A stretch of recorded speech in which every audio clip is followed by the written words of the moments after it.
যে আগের সময়ে দীর্ঘদিন চামড়ার মূল্য পাওয়া যায় না, এবং চামড়ার যে দান আসে বিভিন্ন মাদ্রাসায়, কওমি মাদ্রাসায়, সেই চামড়ার বিক্রিলব্ধ অর্থ কওমি মাদ্রাসার জন্য একটা সহায়ক ফান্ড হিসাবে, তহবিল হিসাবে কাজে লাগে।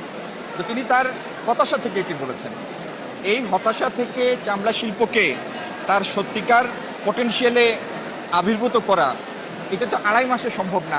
আমার সরকারের বয়স তো 2.5 মাস। একটু আপনারা আমাদেরকে সময় দিন।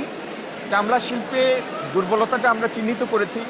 চামড়া খাতের সাথে সংশ্লিষ্ট প্রত্যেকের সাথে আমি একাধিকবার বসেছি, এবং আপনাদেরকে আমরা আশ্বস্ত করতে চাই, যদি আল্লাহ তৌফিক দেন, বাংলাদেশে চামড়া শিল্প বিলিয়ন ডলারের রপ্তানি আয়কারী খাত হিসাবে আবির্ভূত হবে।